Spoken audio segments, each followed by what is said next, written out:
23 million years ago, the landmass that would eventually become the Amazon rainforest existed as something almost unrecognizable, a vast, low-lying basin saturated with water, stretching across more than 1 million square kilometers of western and central South America. This was not yet a river system in the modern sense. It was a mosaic of lakes, swamps, flooded forests, and slow-moving channels, fed by sediment pouring down from a young and rapidly rising Andean mountain chain to the west. The uplift of the Andes, beginning in earnest during the Miocene epoch, blocked the natural drainage of the continent toward the Pacific Ocean. Water that once flowed west began to pool inward instead, accumulating across a depression known to geologists as the Pebas system. Over the following several million years, this depression filled, drained, and refilled repeatedly, producing a wetland megasystem unlike anything that exists on Earth today. Before we go further, take a moment to consider where you're watching from, which country, and how different the world was before the Amazon became a rainforest, when much of this vast region lay beneath an immense network of wetlands, lakes, and inland seas. If these journeys into forgotten Earth keep capturing your attention, consider subscribing to continue exploring them. It's always fascinating to see how far these stories travel. Lower the lights, settle into stillness, and let the modern world fade as warm waters stretch across the ancient basin. Strange creatures move through flooded forests, and the future Amazon exists only as a world still waiting to become a rainforest. The scale of this environment exceeded that of any modern equivalent. At its broadest extent, the Pebas wetlands covered an area larger than most present-day countries, with water depths in some basins reaching only 1 to 3 meters, shallow enough for sunlight to penetrate to the bottom across enormous stretches, yet extensive enough to sustain biological productivity on a continental scale. Seasonal flooding expanded this footprint further, submerging forested margins and creating temporary channels that connected otherwise isolated lakes. In these conditions, land and water were not separate domains. They were two phases of the same shifting terrain, and animals that depended on this ambiguity evolved to dominate it. Aquatic predators thrived under these circumstances because shallow, nutrient-rich, slow-moving water created ideal conditions for ambush hunting. Reduced water clarity, caused by high concentrations of suspended sediment and decomposing organic material, limited visibility to less than a meter in many channels. This favored predators that relied on stealth, patience, and explosive bursts of muscular force rather than pursuit. Among the first and most consequential of these predators were crocodilians, a group whose body plan, flattened skulls, laterally positioned eyes, and muscular tails suited for slow stalking and rapid lateral strikes, proved exceptionally well adapted to this murky, resource-dense world. Multiple crocodilian lineages coexisted within the same wetland systems, a level of predator diversity rarely matched in any aquatic environment, before or since. Fossil evidence, recovered from sediment layers across present-day Peru, Colombia, and Brazil indicates that at least 7 distinct genera of large crocodilians inhabited the Pebas system simultaneously. This is an extraordinary figure. In most modern freshwater ecosystems, only 1 or 2 crocodilian species can coexist without direct competitive exclusion. The fact that 7 or more manage to persist alongside one another points to an unusually rich food web capable of supporting overlapping predatory niches. Some species specialized in crushing hard-shelled prey, such as mollusks and turtles, their teeth blunted and rounded for compression rather than puncture. Others retained narrow, interlocking teeth suited for seizing fish and smaller vertebrates. This division of feeding strategy reduced direct competition and allowed multiple apex-level reptiles to share the same waters without immediately driving one another toward extinction. Among the largest aquatic vertebrates documented from this period were turtles belonging to the genus Stupendomys, whose carapace length in adult individuals reached approximately 3 meters, with body mass estimates ranging between half a ton and slightly over 1 metric ton.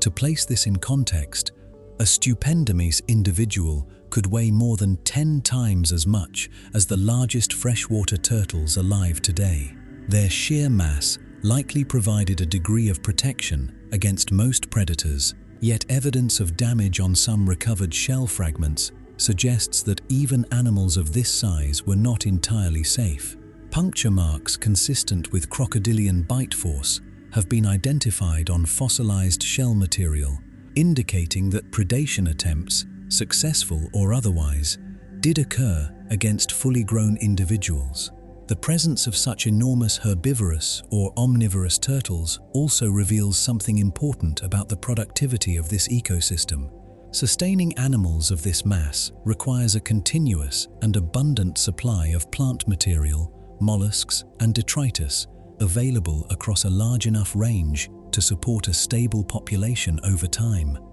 The wetlands of the Purussaurus system, with their slow water exchange and high nutrient retention, functioned as an efficient engine for converting sunlight and sediment-borne nutrients into biomass. This abundance cascaded upward through the food web, supporting not only giant turtles, but the array of predators that depended on them, directly or indirectly, as a food source.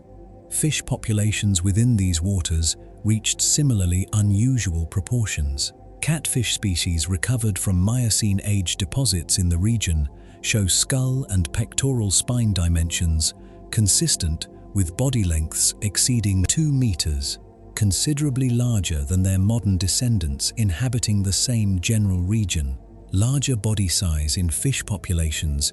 is often correlated with reduced predation pressure during early life stages,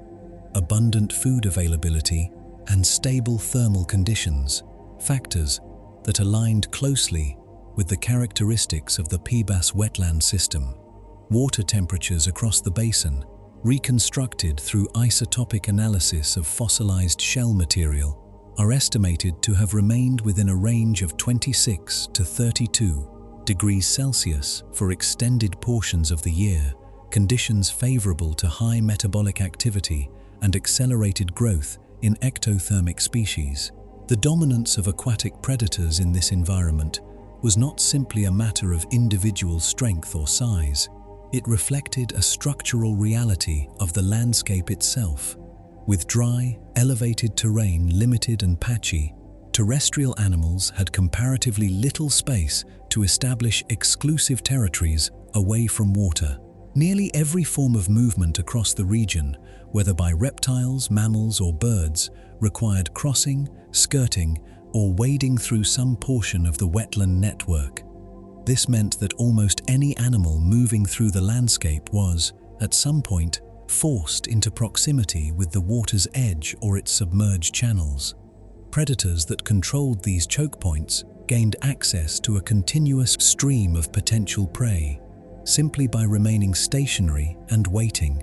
This condition produced a specific kind of ecological pressure. Unlike open grassland systems, where prey species can rely on speed and open sightlines to detect approaching threats, the wetlands of the Purussaurus system offered minimal advance warning. Vegetation density along channel margins, combined with poor water visibility, meant that an ambush predator could remain undetected until the moment of attack. Evolutionary responses to this pressure are visible in the skeletal remains of various prey species from the period, including reinforced limb bones suited for rapid bursts of movement and, in some turtle lineages, increasingly thickened shell material over successive geological layers, an indication of selective pressure favoring physical defense over evasion. The combination of high biological productivity, structural water dominance, and overlapping predator guilds created an ecosystem where the water itself functioned as the primary axis of survival. Land was not absent from this world, but it was secondary, fragmented, and frequently submerged. Every major evolutionary pressure acting on the animals of this period, whether on hunting strategy, body size, or defensive adaptation, traced back to the same underlying condition: an environment in which water controlled access to food, movement, and shelter, and where the largest, most heavily armored, and most efficient hunters of that water held a decisive advantage over everything else attempting to survive within its boundaries. Within the flooded channels of the Purussaurus wetland system, predation did not occur as a series of isolated events. It occurred as a continuous, structural process embedded into the geometry of the landscape itself. Murky water, dense aquatic vegetation, and limited sightlines created conditions in which detection happened only at the final moment, often less than half a second before contact. Under these constraints, the most successful hunting strategy was not pursuit, but positioning, remaining motionless near a choke point, conserving energy, and allowing prey to come within striking range. Large-bodied crocodilians excelled at this approach because their physiology was suited to prolonged stillness.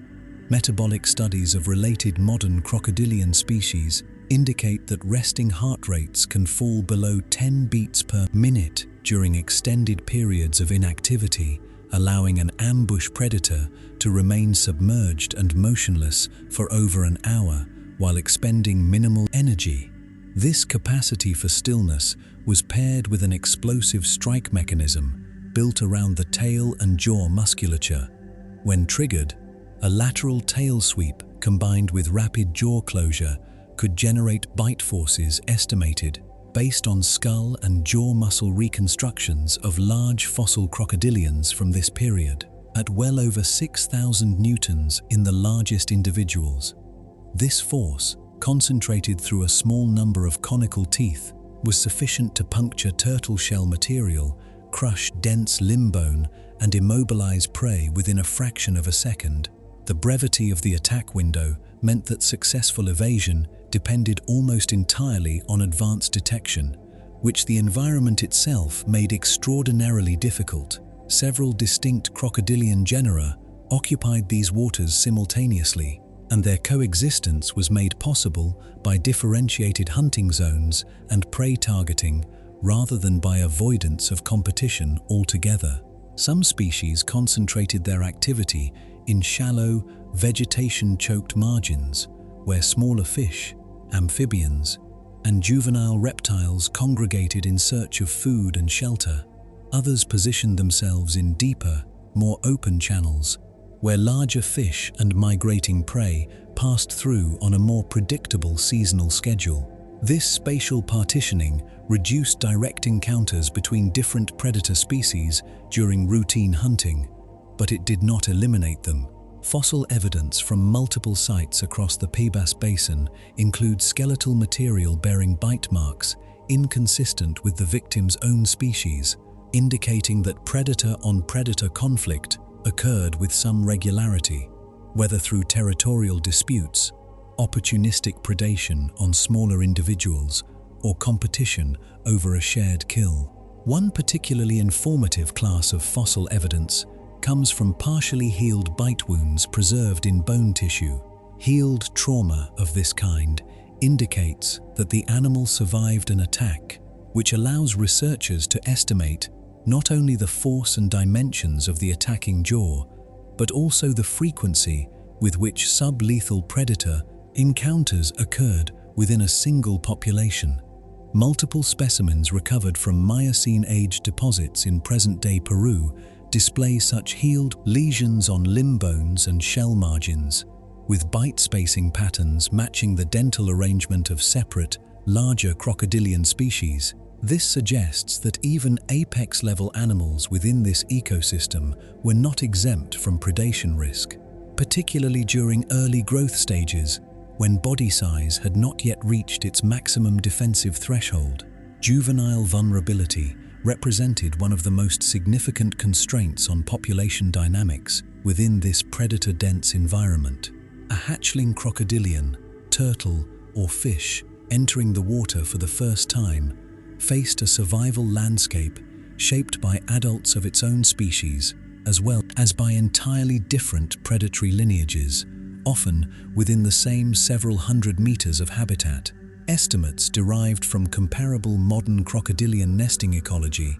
suggest that survival rates from hatching to 1 year of age in high predation, wetland environments can fall below 5%. Applied to the PBAS system, where predator density and diversity exceeded most modern equivalents, juvenile mortality during the first year of life was almost certainly the dominant force shaping population structure, more significant in raw numbers than any single category of adult mortality. This pressure produced a set of behavioral adaptations, visible indirectly through nesting and habitat use patterns, inferred from sediment analysis. Evidence suggests that several reptilian species favored nesting sites positioned on elevated, well-drained sediment banks, set back from primary channels by several meters, reducing the likelihood of nest flooding and limiting direct access by aquatic predators during the now vulnerable incubation period.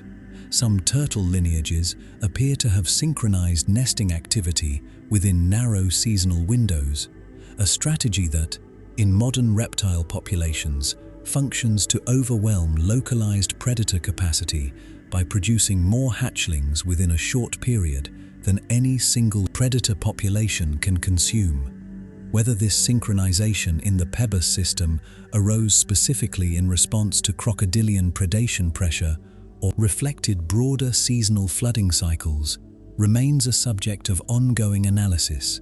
though the two explanations are not mutually exclusive. Certain regions within the broader wetland system appear, based on fossil density and species diversity at specific sites, to have functioned as zones of unusually concentrated predation activity. Sediment cores extracted from deep channel deposits in what is now northeastern Peru contain an unusually high density of fragmented bone material, including crocodilian teeth embedded directly within fish and turtle remains. This pattern is consistent with repeated kill events occurring at the same general location over an extended period, likely tied to a persistent geographic feature such as a narrow channel constriction or a seasonal aggregation point where migrating fish populations were forced through a limited physical space. In modern river systems, such constriction points reliably produce elevated predator concentration, since the energetic cost of waiting at a guaranteed prey corridor is lower than that of active searching across open water. The behavioral interaction between different crocodilian species sharing such constriction points appears to have followed a loose size-based hierarchy rather than strict territorial exclusion. Larger individuals occupied the most advantageous ambush positions, typically located at the narrowest point of a channel or the deepest pool immediately downstream of a constriction, where prey density was highest and escape routes were most limited. Smaller or subadult individuals of the same or different species were generally confined to peripheral zones, offering reduced prey density, but also reduced risk of direct confrontation.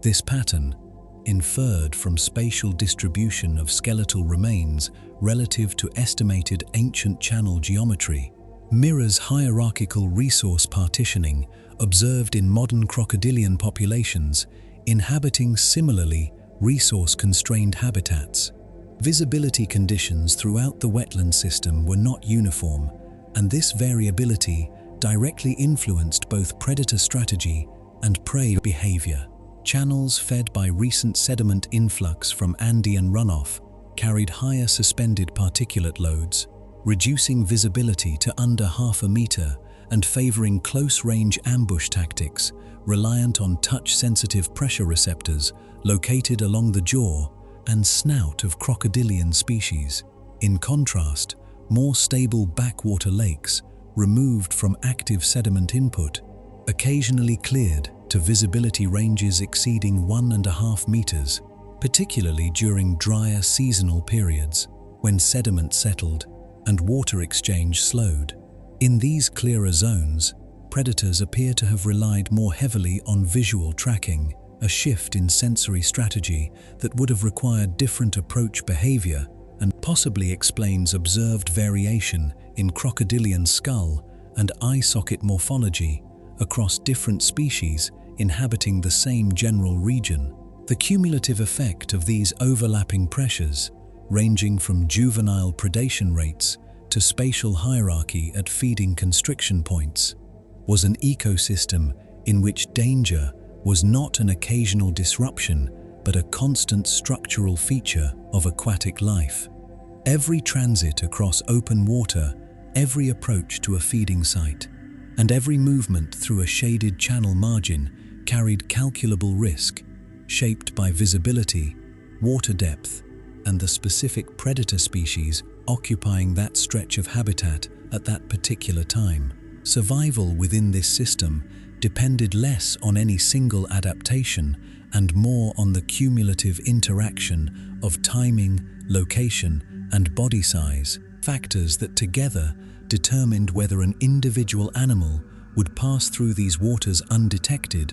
or become the next recorded instance, predation, preserved within the sediment layers that future researchers would eventually study. The wetland system that occupied the Amazon basin during the Miocene supported a density and diversity of large-bodied aquatic animals that exceeds nearly every documented freshwater ecosystem, ancient or modern. Understanding why this occurred requires examining the relationship between body, size, food availability, and physical space, three factors that interacted within the PBAS system in ways rarely replicated elsewhere on Earth. Across roughly 10 million years, multiple unrelated lineages, including crocodilians, turtles, fish, and rodents, independently evolved toward unusually large body dimensions.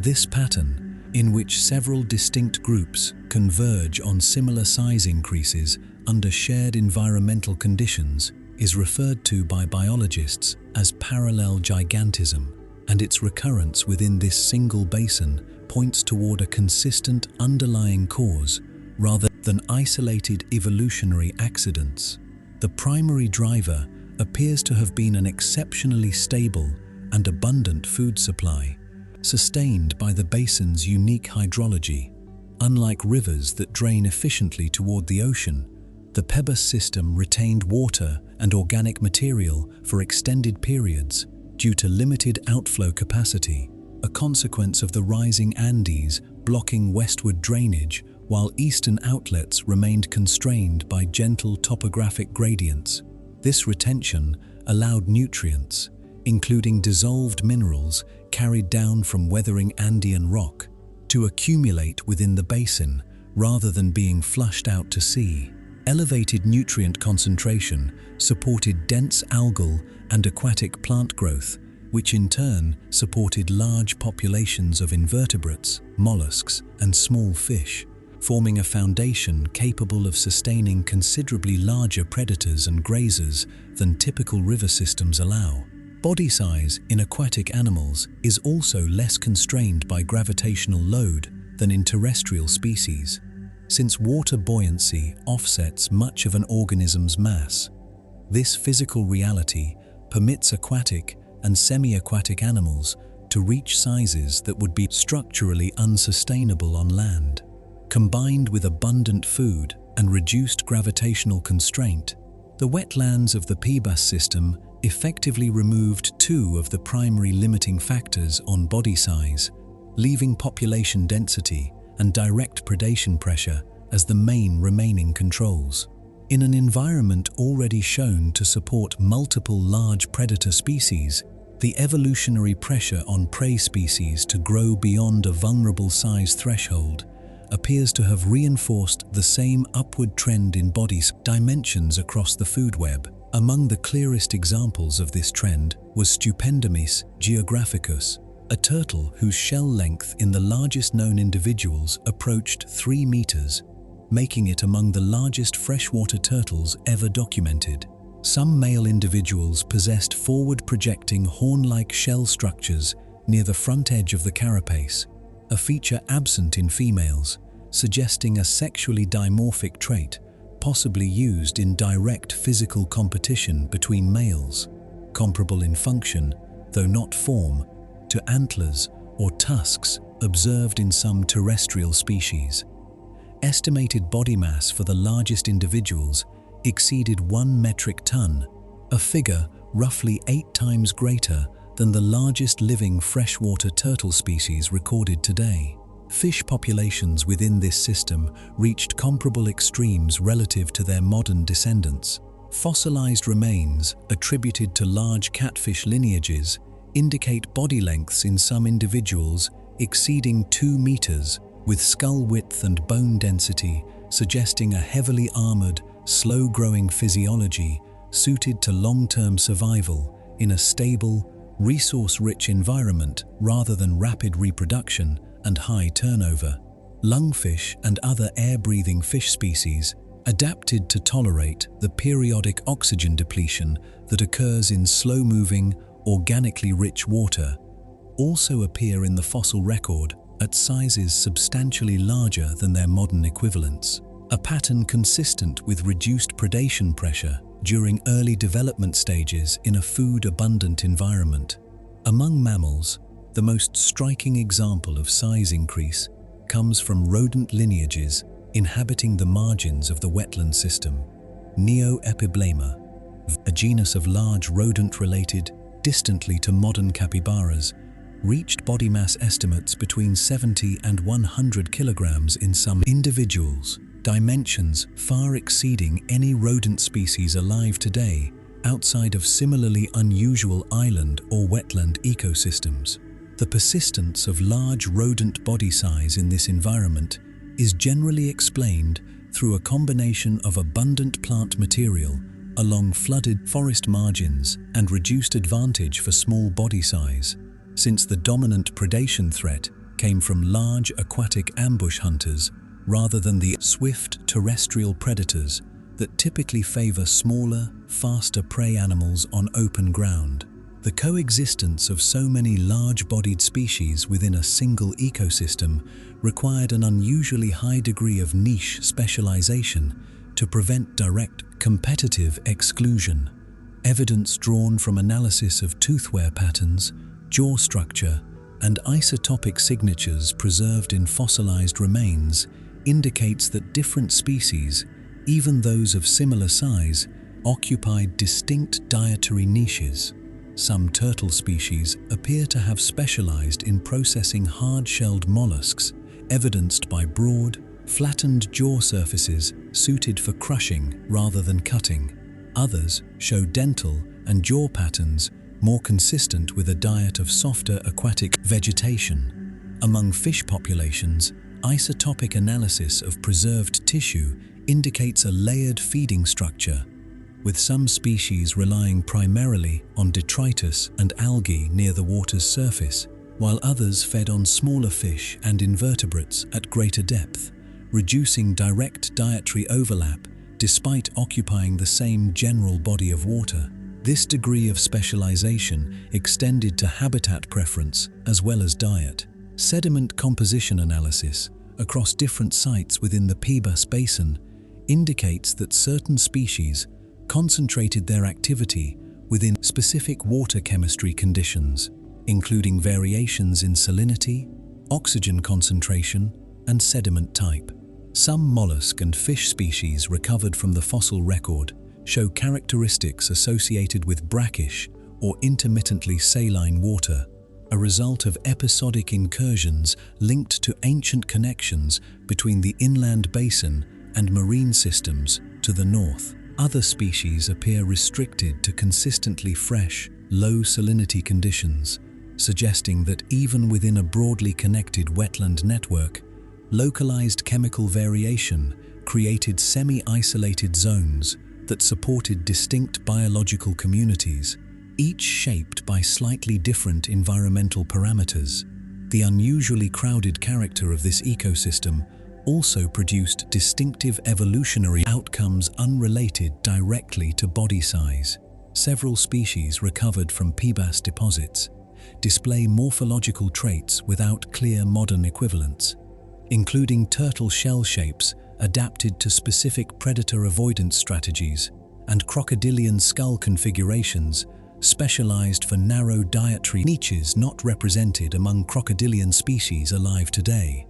These traits are best understood not as evolutionary anomalies, but as direct outcomes of an ecosystem under constant pressure to subdivide available resources among an unusually high number of large competing species. Where modern wetland systems typically support a handful of dominant large vertebrates, the PBAS system appears to have supported, by conservative estimate, more than a dozen species exceeding 100 kilograms in adult body mass within the same interconnected network of channels and lakes. This level of biological density was not without long-term constraints.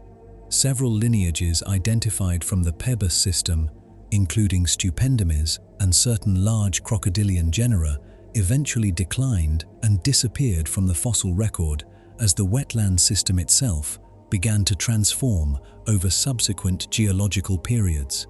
The specific conditions that allowed gigantism to flourish, namely nutrient retention, reduced water flow, and limited predator turnover, were tied directly to the hydrological structure of the basin during this particular interval. As that structure shifted in later periods, the same evolutionary pressures that had favored extreme body size began to favor different traits, transition, that altered the composition of the region's animal communities at a fundamental level. The PBAS system, for the span of several million years, it persisted in this particular configuration,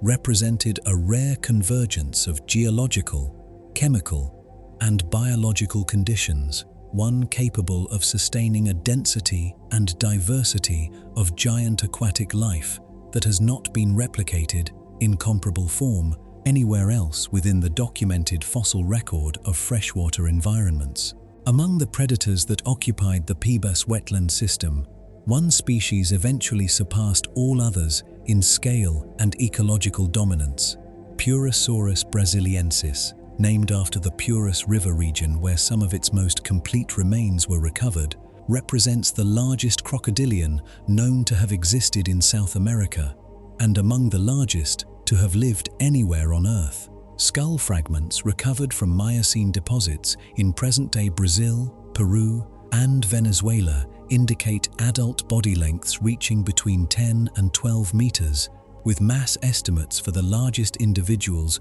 ranging between 5 and 8 metric tons. These figures place Purussaurus at a scale roughly double that of the largest crocodilians alive today, a difference substantial enough to fundamentally alter its hunting capability, prey selection, and position within the broader food web. The emergence of an apex predator at this scale required a sustained and exceptionally reliable food supply, since maintaining a body of several metric tons demands far greater caloric intake than smaller-bodied predators require. The productivity of the PBAS wetland system, already established through nutrient retention and reduced water outflow, appears to have been sufficient to support not only a dense population of mid-sized predators, but also a smaller number of giant apex hunters positioned above them. Isotopic analysis of preserved tooth enamel from Purussaurus specimens indicates a varied diet incorporating large fish,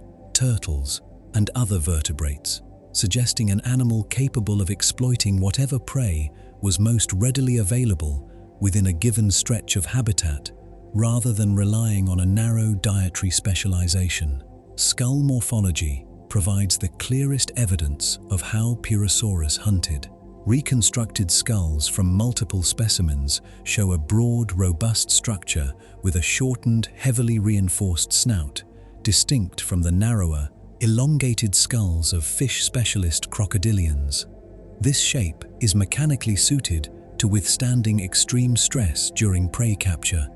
particularly when seizing large, struggling animals such as adult turtles or other sizable vertebrates. Biomechanical modeling based on skull dimensions and estimated jaw muscle attachment area suggests a bite force in the largest individuals exceeding 69,000 newtons, among the highest bite force estimates calculated for any predator in the fossil record, living or extinct. For comparison, this figure exceeds estimated bite force values for large modern crocodile species by a factor of roughly 4 to 5 times. A bite force of this magnitude allowed Purussaurus to access prey that would have been functionally invulnerable to smaller predators within the same ecosystem.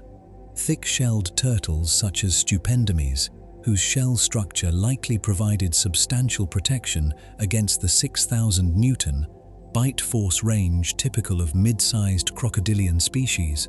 would have remained vulnerable to an animal capable of generating force more than 10 times greater. Fossil evidence supporting this relationship includes turtle shell fragments bearing puncture marks and fracture patterns consistent with the dental spacing and force profile reconstructed for Purussaurus, indicating that even the most heavily armored herbivores within the system were not entirely beyond its reach. The hunting strategy employed by an animal of this size likely differed in important ways from the ambush tactics used by smaller crocodilian species, sharing the same waters.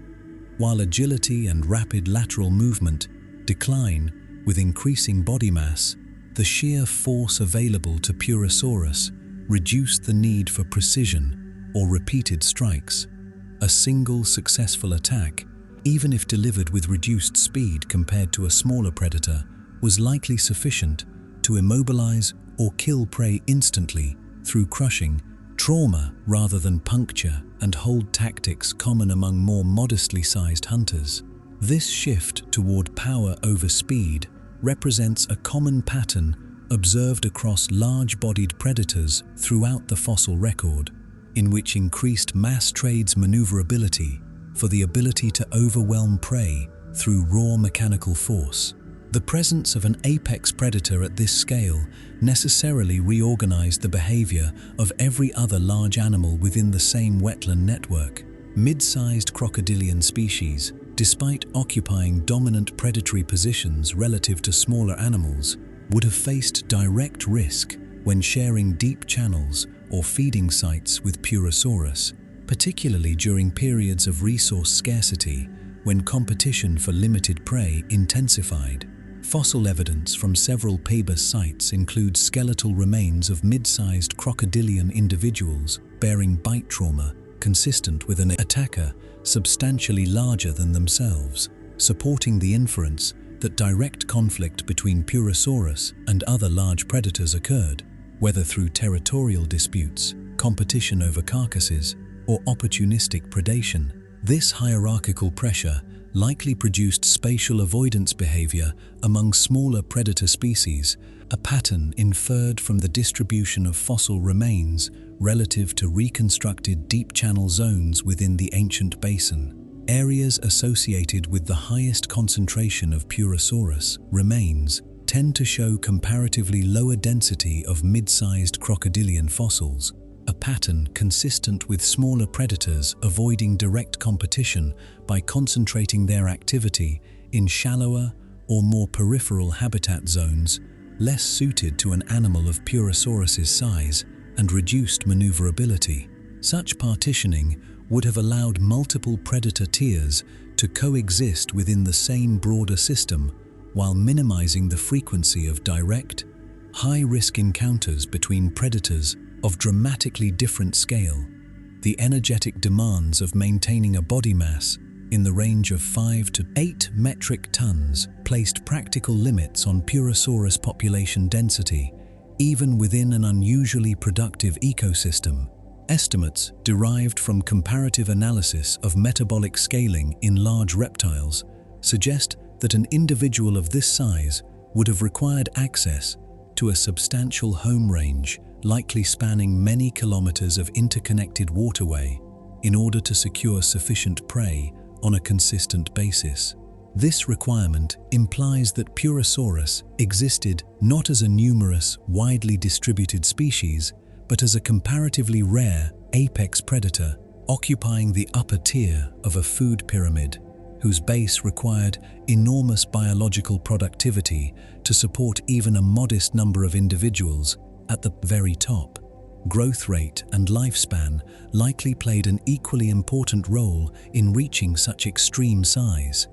Crocodilian growth patterns generally follow a pattern of rapid early development followed by slow, indeterminate growth continuing throughout adulthood, meaning that the largest individuals within a population are typically also among the oldest. Applying this pattern to Purussaurus suggests that reaching a body length of 10 meters or more likely required several decades of continuous growth under stable environmental conditions, a requirement that ties the species' maximum size directly to the long-term ecological stability of the PBAS wetland system itself. Disruption to that stability, whether through habitat loss, prey scarcity, or competitive pressure, would have disproportionately affected the largest, oldest individuals, since reaching such extreme dimensions required an uninterrupted, multi-decade trajectory of growth that few environments could reliably sustain.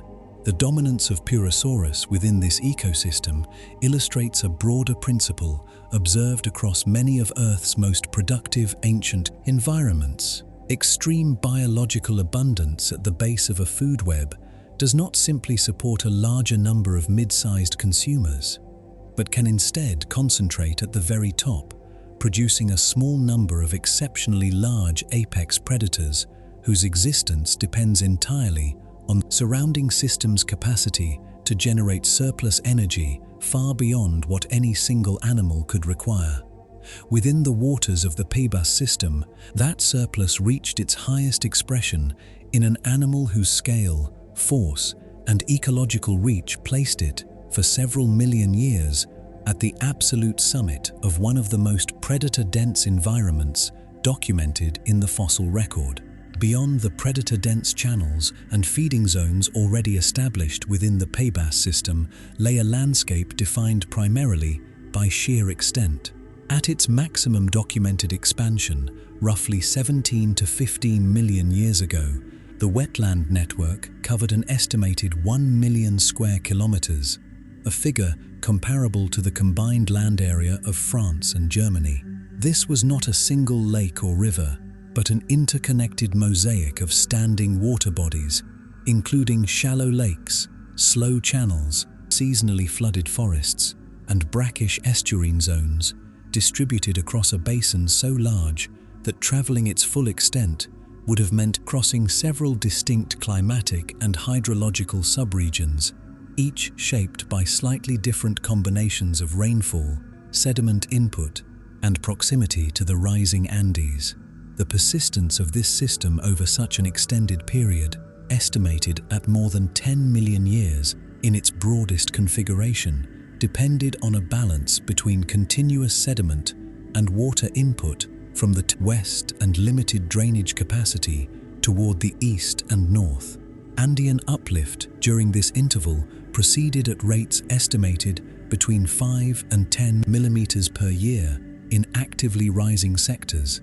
a pace that, while imperceptible on a human timescale, accumulated over millions of years into mountain ranges exceeding several thousand meters in elevation. As these mountains rose, they intercepted moisture-laden air masses moving inland from the Pacific, generating intense rainfall on their eastern slopes. This precipitation, combined with rapid erosion of newly exposed rock, sent enormous volumes of sediment and freshwater into the lowland basin below, sustaining the wetland system as a continuously replenished, rather than static, body of water. Seasonal variation introduced a dynamic element into this otherwise persistent landscape. Reconstructed precipitation patterns suggest that the region experienced a pronounced wet season, during which rainfall and Andean runoff increased dramatically, followed by a comparatively drier interval during which water levels receded and previously submerged terrain became briefly exposed. During peak wet season flooding, water levels in some sections of the basin are estimated to have risen by 2 to 4 meters relative to dry season baselines, a fluctuation sufficient to submerge forest margins, expand lake boundaries by several kilometers, and temporarily connect channels that remained isolated during drier months. This seasonal pulse of expansion and contraction functioned as a recurring reorganization of the landscape, redistributing nutrients, reshaping available habitat, and forcing animal populations to adjust their movement patterns on an annual cycle. For aquatic and semi-aquatic species, this seasonal rhythm created a predictable, if demanding, pattern of habitat use. Evidence drawn from sediment layering and fossil distribution suggests that some species shifted their primary range with the changing water levels, moving into newly flooded forest margins during high water months to access food sources unavailable during the dry season, then retreating towards stable channels and lake centers as water receded. This pattern of seasonal redistribution is consistent with behavior observed in modern Amazonian fish and reptile populations inhabiting flooded forest systems, suggesting a degree of ecological continuity between the feeding and movement strategies of Miocene-era species and their present-day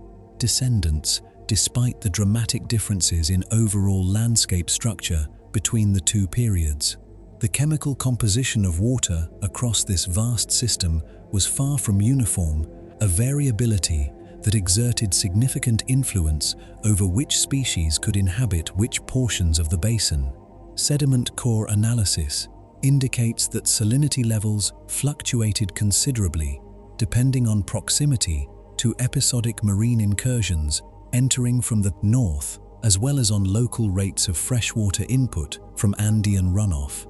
Some regions of the basin maintained consistently low salinity, supporting communities of strictly freshwater adapted species, while others, particularly those situated nearer to ancient connections with marine environments, experienced periodic increases in salinity sufficient to support brackish-tolerant mollusks, fish, and other organisms. This patchwork of chemical conditions effectively divided the larger wetland system into numerous semi-distinct ecological zones, each hosting a community of species adapted to its specific combination of salinity, depth, sediment type, and seasonal flooding pattern. The scale of this environment also imposed practical limits on connectivity between distant regions of the basin. While the system as a whole functioned as an interconnected network during peak flood periods, many channels narrowed or dried sufficiently during low water months to restrict movement between certain lake systems and adjoining waterways. This intermittent connectivity likely played a role in shaping regional differences observed in fossil assemblages recovered from different parts of the basin, since populations separated for extended periods by reduced channel access would have experienced at least partial reproductive isolation, a condition capable of contributing to localized evolutionary divergence even within species occupying broadly similar habitat types. Estimates of total biological productivity across the PBAS system, derived from comparative analysis of nutrient cycling rates in modern wetland environments of similar scale, suggest that the basin, as a whole, generated organic matter at a rate sufficient to support an extraordinarily high standing biomass of aquatic life relative to its surface area. This productivity was not evenly distributed. Areas with the highest sediment input and most consistent seasonal flooding, generally those closest to the active Andean front, appear to have supported the greatest concentration of large vertebrate fossils, while more distant or hydrologically stable regions, removed from direct sediment influx, show comparatively lower fossil density not consistent with reduced nutrient availability and correspondingly lower carrying capacity for large-bodied animals. The sheer geographic extent of the Purussaurus wetland system meant that no single description could fully capture conditions across its entirety. A location near the Andean margin, subject to heavy sediment input, rapid seasonal flooding, and turbulent, nutrient-rich water, would have presented a markedly different environment from a stable, clear water lake positioned hundreds of kilometers to the east, removed from direct mountain runoff and characterized instead by slower nutrient cycling and different community composition. This internal variation, sustained across an area exceeding 1 million square kilometers for a duration measured in millions of years, produced not a single ecosystem but a continental-scale network of interconnected yet ecologically distinct aquatic environments, unified primarily by their shared origin in the same tectonic and hydrological process, the gradual damming of an entire continent's natural drainage by the rise of a mountain range, still actively growing today. While the deep channels and open lakes of the Purussaurus system supported a dense population of aquatic apex predators, the shifting boundary between water and land presented a different, equally demanding set of ecological pressures. This margin, expanding and contracting with seasonal flooding, was neither fully aquatic nor fully terrestrial, and the animals that occupied it required adaptations suited to both conditions simultaneously. Fossil evidence recovered from shoreline and floodplain deposits across the basin indicates that this transitional zone supported a distinct community of mammals, birds and reptiles, many of which depended on the wetland system for food or water access without being fully aquatic themselves. Among the mammals documented from shoreline habitats, several rodent and ungulate lineages show skeletal adaptations consistent with semi-aquatic movement, including elongated limb proportions suited for wading through shallow water and dense vegetation. These animals likely exploited the abundant plant growth concentrated along flood margins, where seasonal inundation deposited nutrient-rich sediment that supported dense stands of aquatic and semi-aquatic vegetation. Feeding in this zone offered clear caloric advantages, but also placed these animals in direct proximity to the same ambush predators that dominated the open channels, since shoreline margins functioned as a preferred hunting zone for crocodilians positioned to intercept animals approaching the water's edge. This dynamic created a persistent and measurable predation pressure at the water's margin, distinct in character from the predation occurring in open channels. Unlike deep water hunting, which relied primarily on stealth and ambush against fully aquatic prey, shoreline predation often involved a brief but critical window during which a land-based animal approached water for drinking, feeding, or crossing, exposing itself to attack from a predator positioned just beneath the surface. Evidence consistent with this pattern includes skeletal remains of terrestrial and semi-terrestrial animals recovered in close association with crocodilian tooth marks, found at deposits interpreted as representing shoreline or shallow margin environments rather than deep channel zones. Bird populations inhabiting this transitional environment appear, based on fossil evidence, to have included a range of wading and fishing specialists, with beak and limb morphology suited to extracting prey from shallow water and soft sediment. Long-legged wading birds, adapted to standing motionless in shallow water while probing sediment or capturing small fish, would have faced reduced direct predation risk compared to mammals approaching the shoreline, since their lighter body mass and rapid flight capability offered an escape option largely unavailable to heavier terrestrial species. Even so, evidence from comparable modern wetland ecosystems indicates that wading birds remain vulnerable to ambush predation during feeding particularly when focused attention on prey capture reduces vigilance toward approaching threats beneath the water's surface. Nesting behavior along these margins required careful positioning to balance access to food resources against exposure to predation and seasonal flooding risk. Sediment analysis from several shoreline deposits indicates the presence of elevated, well-drained nesting zones set back from the immediate waterline, a pattern consistent with selective pressure favoring nest placement that minimized both flood risk and predator accessibility. For species nesting in more exposed locations nearer the water's edge, synchronized breeding within narrow seasonal windows likely functioned, as observed in many modern wetland bird and reptile populations, to overwhelm localized predator capacity by producing a concentrated pulse of vulnerable young rather than a steady, easily exploited trickle across an extended breeding season. Migratory movement patterns also appear to have developed in response to the strongly seasonal character of the Purussaurus system. As wet season flooding submerged large areas of shoreline habitat, many shoreline-dependent species likely shifted toward higher, more stable terrain, only returning to lower floodplain zones once water levels receded during the dry season. This pattern of seasonal displacement, while reducing exposure to peak flooding, would have concentrated populations into a smaller available habitat area during the wettest months, intensifying competition for food and increasing local population density at exactly the time when predator activity in shallow water, fueled by the same seasonal abundance of prey, also tended to increase. Predator-prey interactions along the shoreline were not limited to aquatic predators targeting terrestrial or semi-terrestrial animals.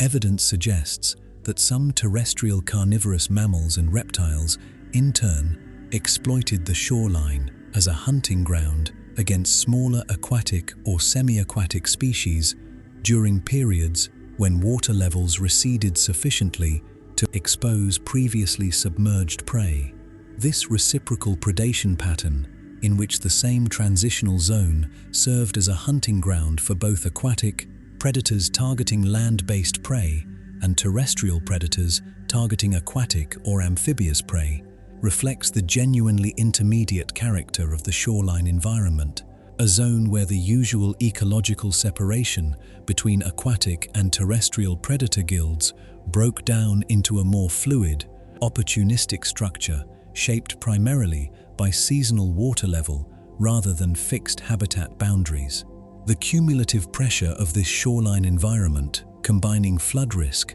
predation exposure, and seasonal resource fluctuation, appears to have selected strongly for behavioral flexibility among the species that depended on it. Animals capable of adjusting their feeding location, nesting timing, and daily activity pattern in response to short-term changes in water level and predator presence would have held a substantial survival advantage over more rigidly specialized species. This selective pressure likely contributed to the broader pattern observed throughout the Purussaurus system's fossil record of species developing generalized rather than narrowly specialized ecological strategies, an adaptation suited to a landscape whose most defining characteristic was not stability, but constant, predictable change. For an extended period during the Middle Miocene, the wetland system occupying the Amazon basin existed in geographic proximity to marine environments through intermittent connections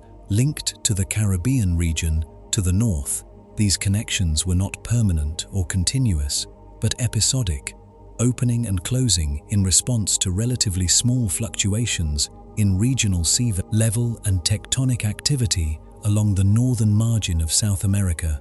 Geological evidence, including marine-derived sediment layers and fossil deposits containing organisms with clear oceanic origins, indicates that at least several distinct episodes of marine incursion occurred within the Purussaurus system over a span exceeding 5 million years, each introducing saltwater-adapted species into an otherwise predominantly freshwater environment. The mechanism behind these incursions relates directly to the basin's low elevation relative to sea level during this period. Much of the Purussaurus wetland system sat at or only slightly above sea level, meaning that even modest rises in regional sea level, on the order of a few tens of meters, were sufficient to push marine water inland along low-gradient channels connecting the basin to the Caribbean. Once established, these connections allowed both water and mobile marine organisms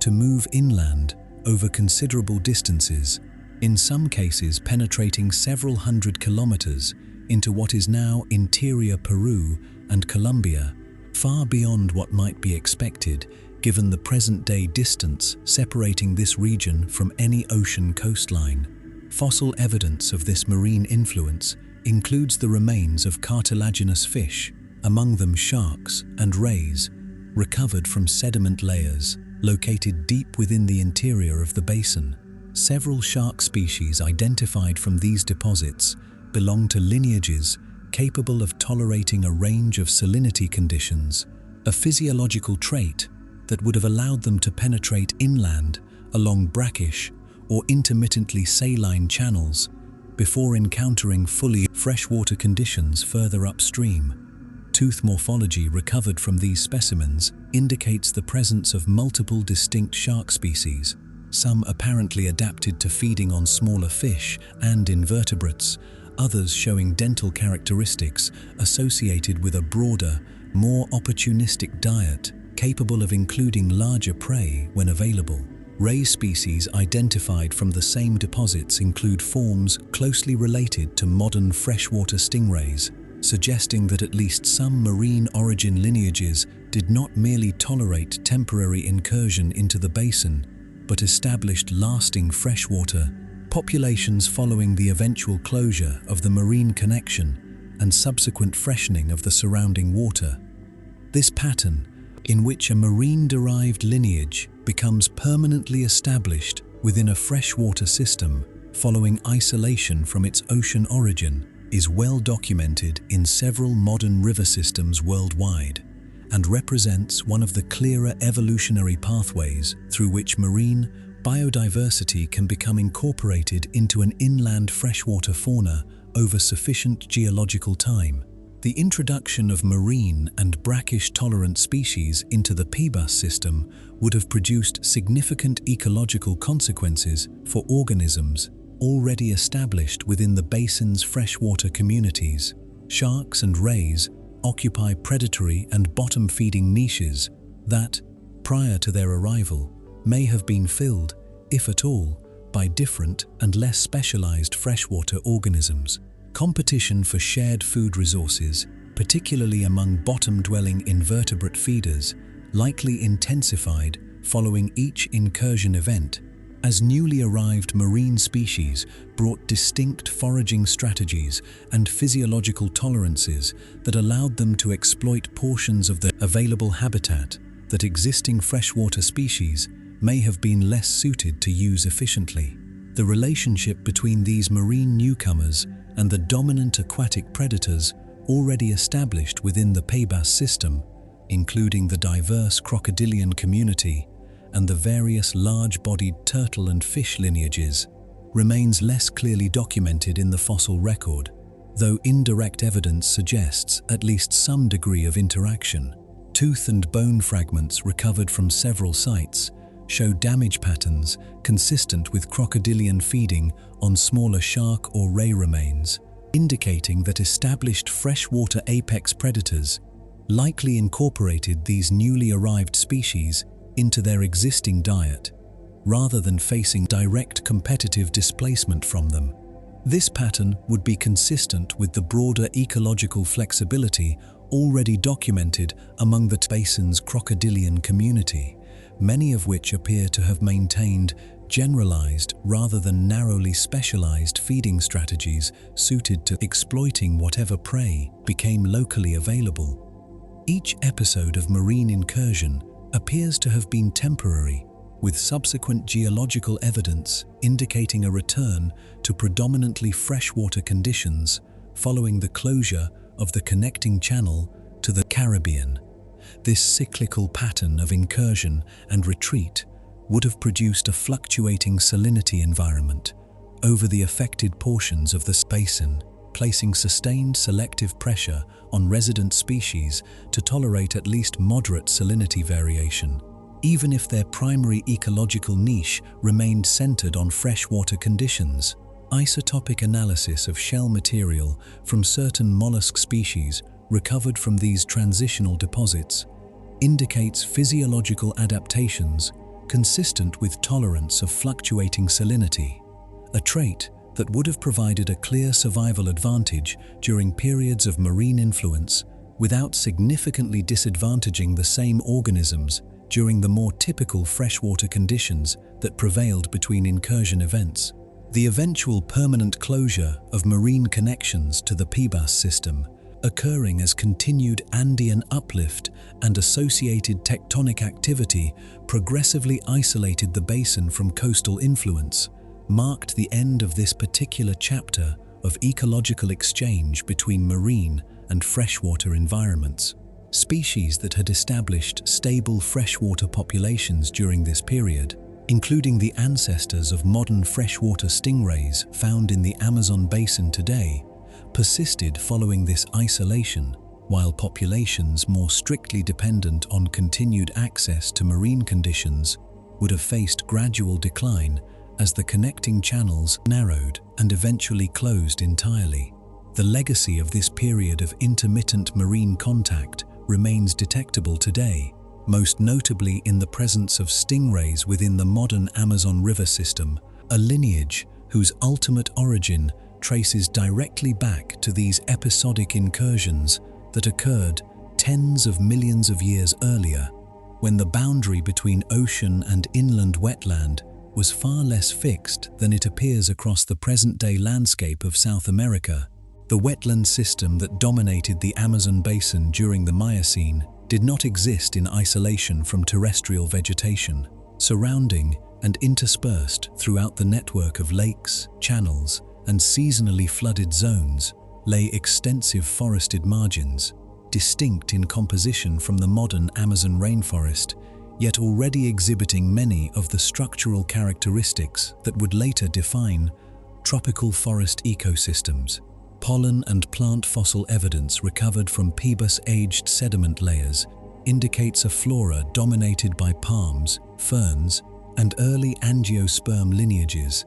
many adapted specifically to tolerate periodic flooding rather than the consistently well-drained conditions favored drier forest types. This flooding tolerance represented a fundamental adaptive requirement for any plant species attempting to establish itself along the margins of the wetland system. Reconstructed flooding patterns indicate that many forested zones experienced inundation lasting several weeks to several months during peak wet season periods, with water depths in some flooded forest areas reaching 1 to 2 meters above the typical plant species capable of surviving extended root submersion, often through specialized tissue structures, allowing oxygen transport to underwater root systems, held a decisive advantage in these conditions over species adapted to drier, more stable terrestrial environments. Fossil wood specimens recovered from flooded forest deposits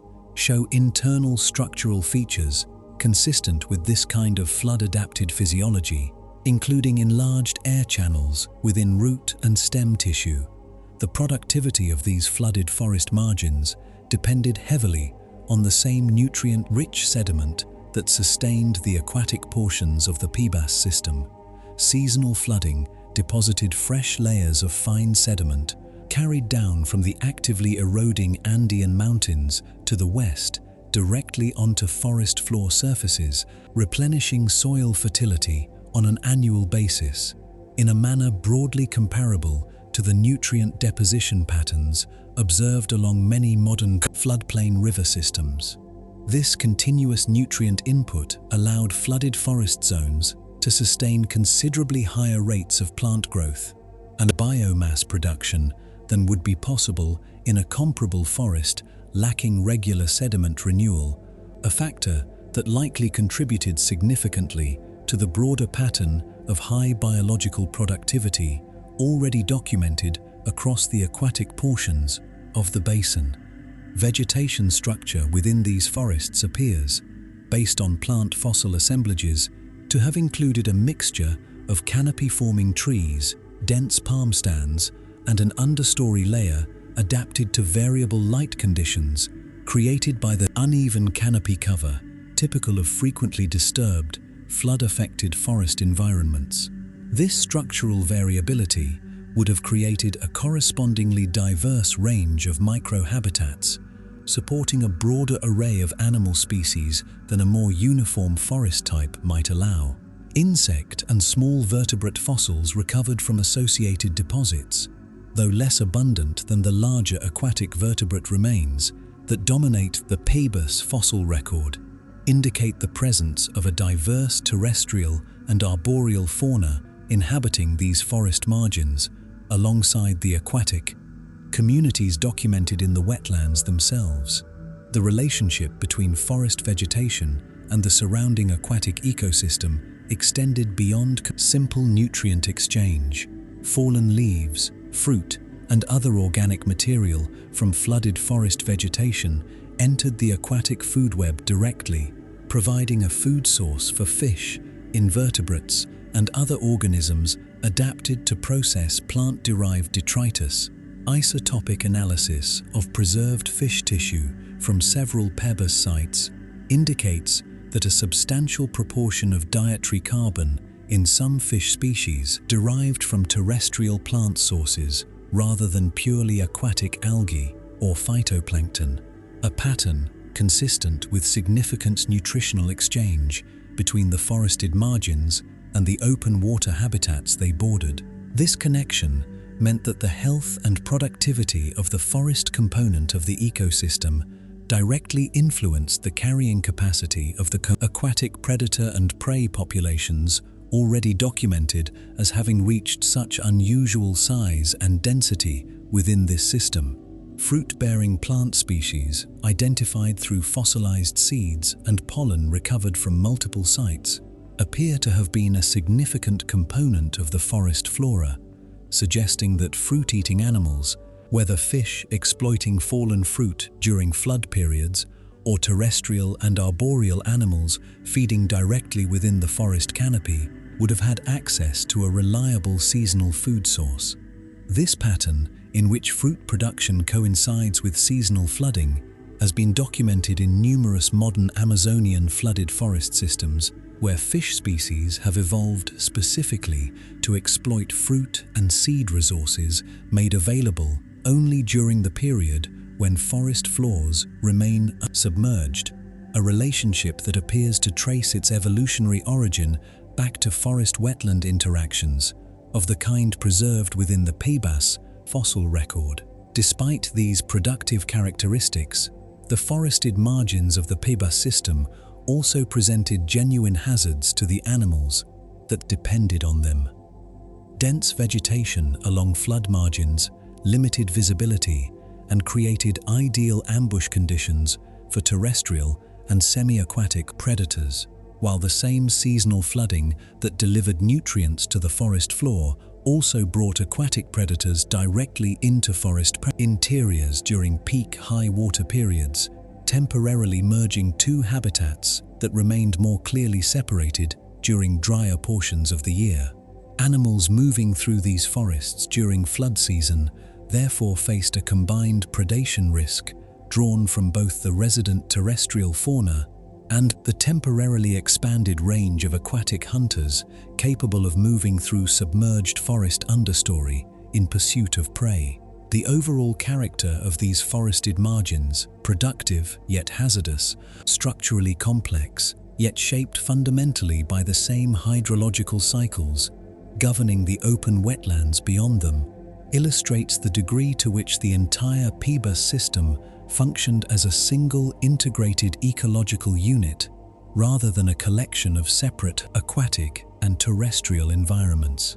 Vegetation, sediment, water, and animal life moved continuously across the boundary between forest and open water, each component shaping and depending upon the others in a relationship that would persist, in modified form, through the system's eventual transformation into the markedly different rainforest ecosystem that occupies the same geographic basin today. Giant snakes occupied a distinct ecological niche within the Purussaurus wetland system, one shaped by an evolutionary lineage that traced its origins back considerably further than the Miocene period itself.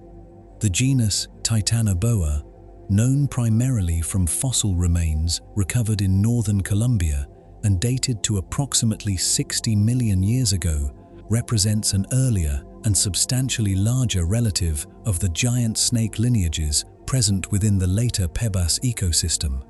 While Titanoboa itself, estimated to have reached lengths between 12 and 15 meters, did not persist into the Miocene, vertebral fossils recovered from Purussaurus-age deposits indicate that closely related boid lineages continued to occupy South American wetland environments for tens of millions of years following Titanoboa's extinction, retaining substantial body size even as the specific climatic conditions that had supported their ancestors' extreme dimensions shifted over time. Vertebral fossils attributed to large boid snakes within the Purussaurus system indicate body lengths in the largest individuals reaching between 5 and 8 meters, considerably smaller than Titanoboa, but still substantially larger than any constrictor species inhabiting the Amazon region today. This reduction in maximum body size relative to the earlier Paleocene lineage is consistent with broader patterns observed in ectothermic reptile evolution, in which maximum sustainable body size correlates closely with ambient environmental temperature. Climate reconstructions indicate that average temperatures during the early Paleocene, when Titanoboa lived, exceeded those of the Middle Miocene by several degrees Celsius, a difference sufficient, according to metabolic scaling models applied to large ectothermic reptiles, to account for a meaningful portion of the size reduction observed between the two periods. Despite this reduction relative to their Paleocene ancestor, Miocene-era giant snakes within the Purussaurus system remained formidable predators within their ecological context. Constrictor hunting strategy relies on a combination of sensory detection, typically through heat-sensitive pits located along the jaw, capable of detecting warm-bodied prey at close range, followed by a rapid strike and subsequent application of constricting muscular pressure sufficient to prevent respiratory movement in captured prey.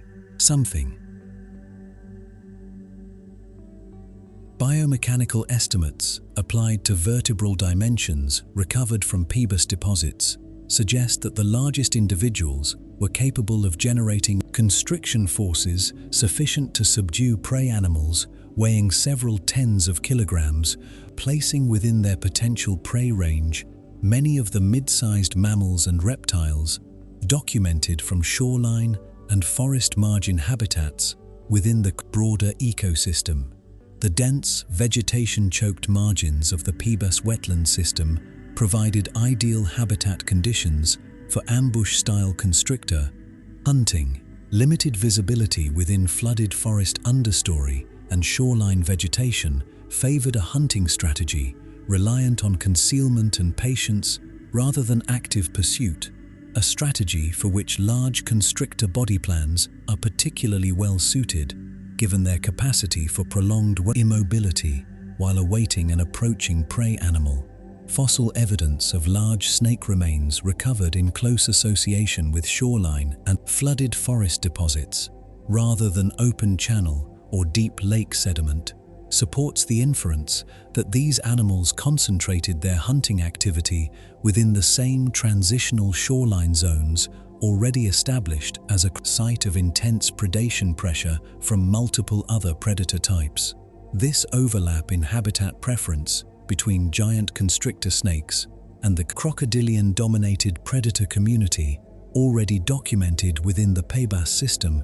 raises the question of direct ecological interaction between these two predator groups. While direct fossil evidence of confrontation between large snakes and crocodilians within this specific ecosystem remains limited, comparative behavioral evidence from modern tropical wetland systems, where large constrictor snakes and crocodilian species coexist within overlapping habitat, indicates that such interactions, while not frequent, do occur, typically arising either from direct competition over a shared prey item or from opportunistic predation in either direction, depending on the relative size of the individuals involved.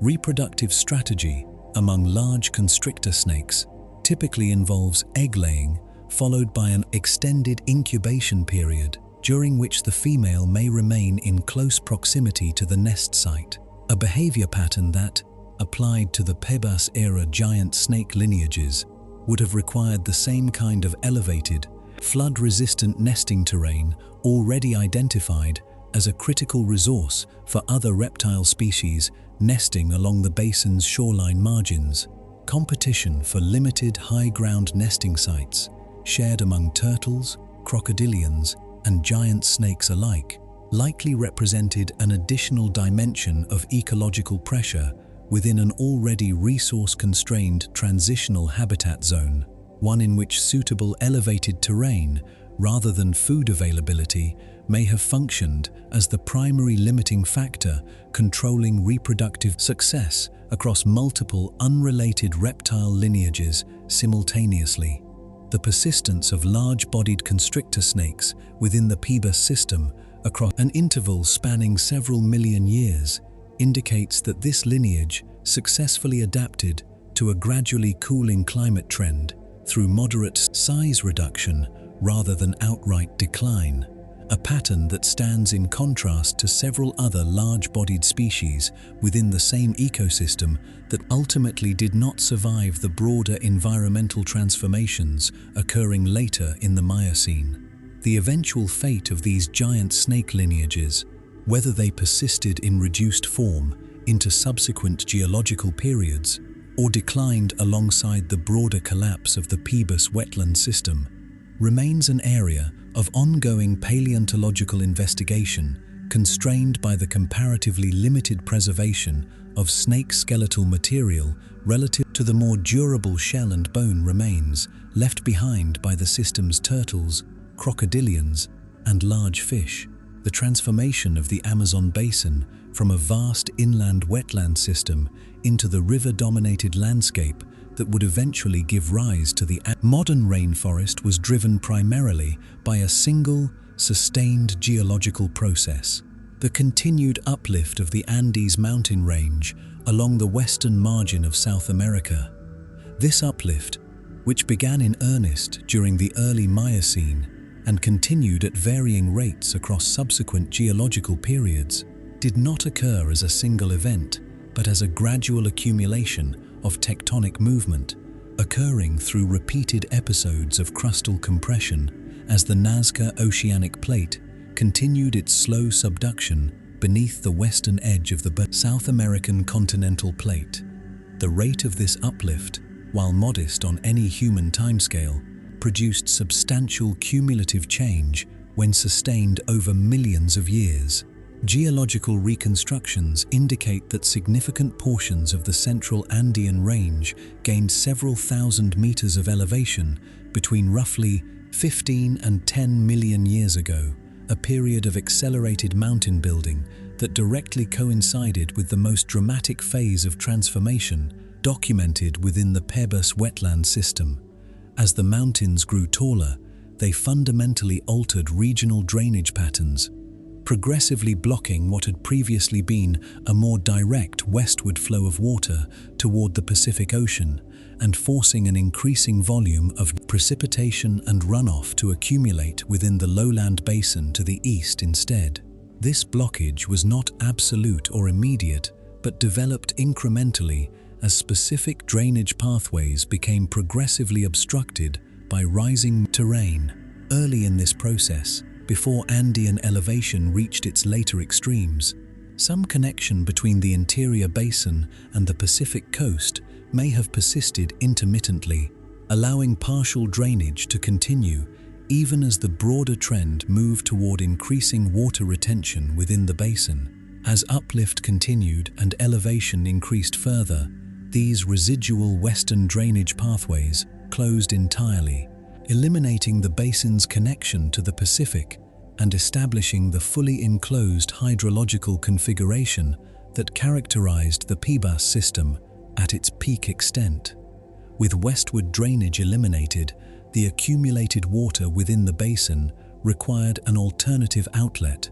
and geological evidence indicates that this outlet eventually developed toward the north, connecting the basin to the Caribbean region through the same intermittent marine channels responsible for the periodic incursions of sharks, rays, and other marine organisms documented within the PBAS fossil record. This northward drainage configuration persisted for an extended period, sustaining the basin's characteristic combination of standing water, slow channel flow, and periodic marine influence throughout the interval, during which the wetland ecosystem reached its maximum biological diversity and productivity. The eventual shift away from this configuration and the transition toward the eastward flowing river system that characterizes the modern Amazon basin appears to have been driven by continued tectonic activity affecting the eastern and northeastern margins of the basin,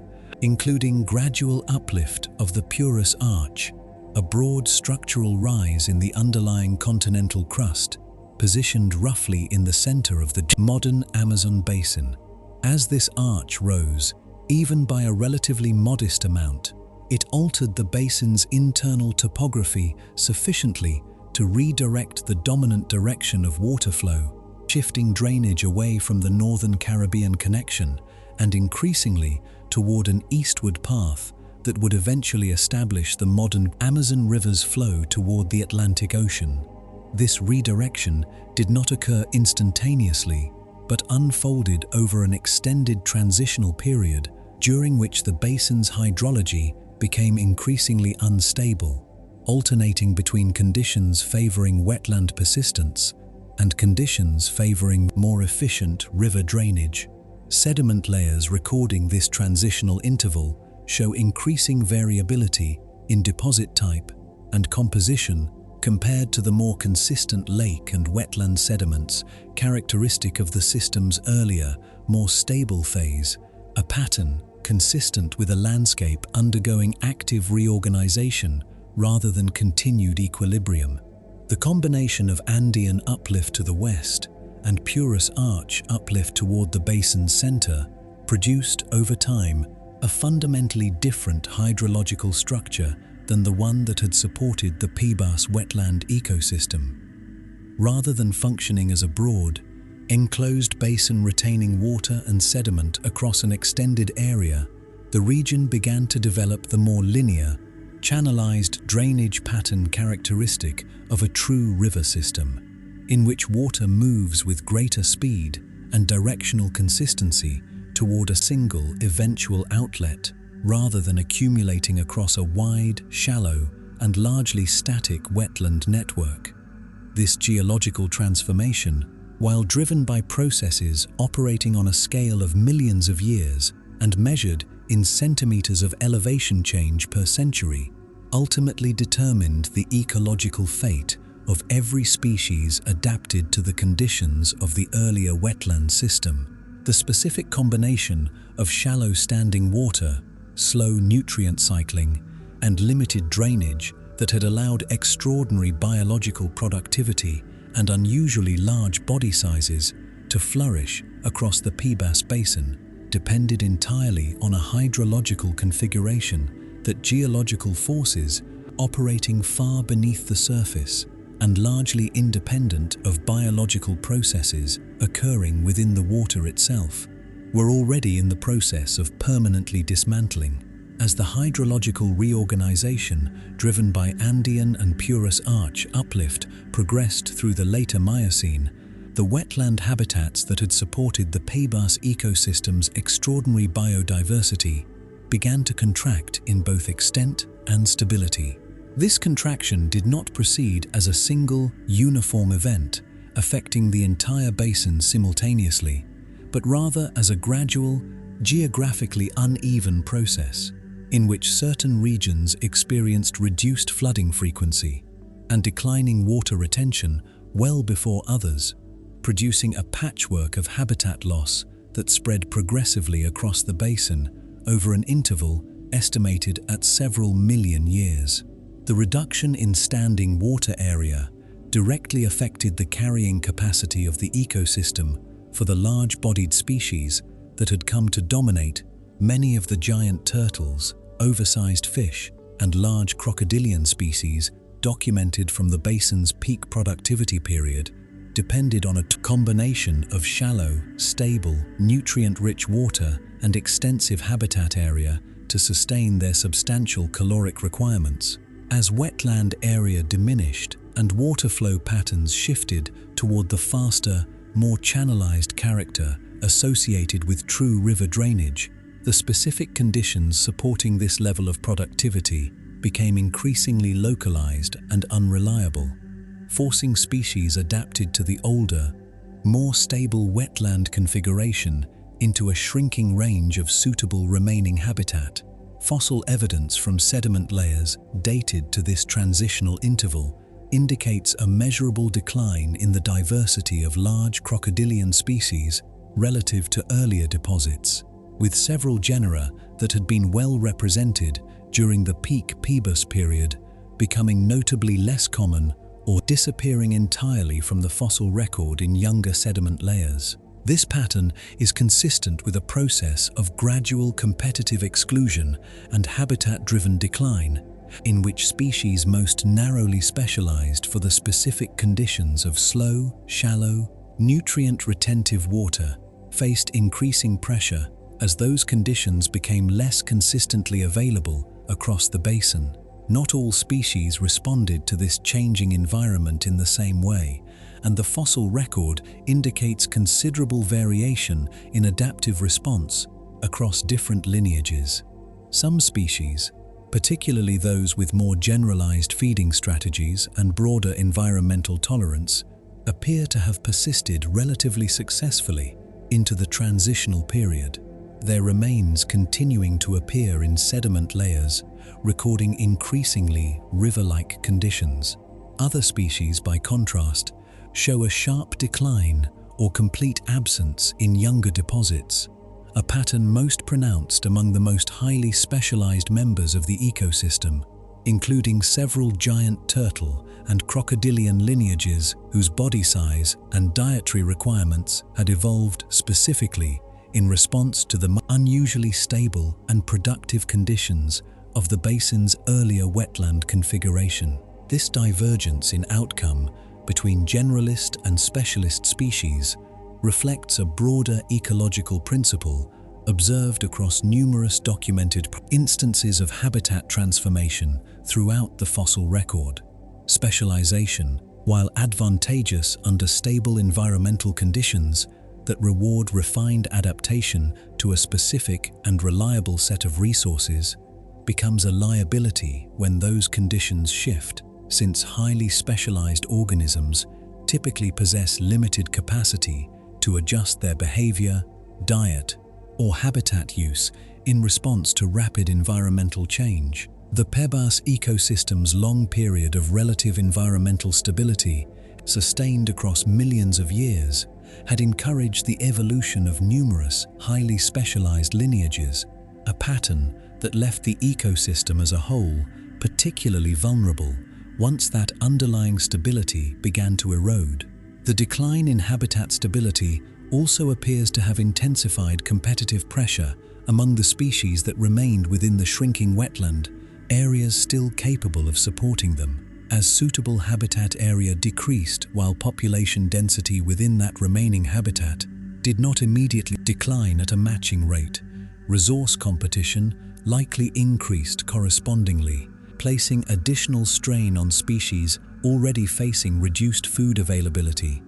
As a direct consequence of declining wetland productivity, evidence consistent with this increased competitive pressure includes a higher frequency of healed predation-related trauma documented in skeletal remains from this transitional period compared to earlier deposits, suggesting elevated rates of both predation attempts and direct competitive conflict among the basin's remaining large-bodied fauna. Climatic factors operating alongside the basin's internal hydrological transformation likely compounded these pressures further.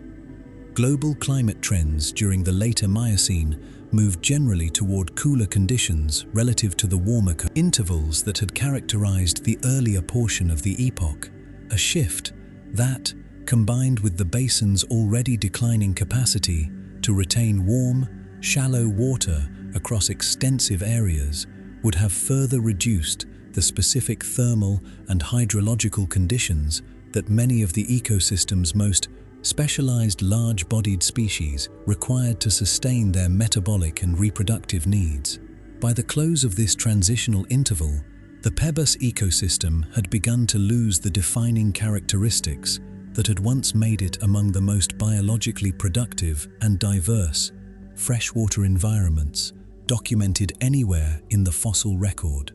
The vast, interconnected network of shallow lakes and slow channels that had supported such an unusual concentration of giant aquatic species was giving way, gradually and unevenly, to a faster, more linear river system, one whose ecological character would ultimately prove suited to an entirely different set of species, while marking the beginning of a sustained decline for the giants that had defined the basin throughout the height of its earlier, vanished configuration. The final disappearance of the Pebos wetland system as a coherent ecological unit did not occur as a singular catastrophic event,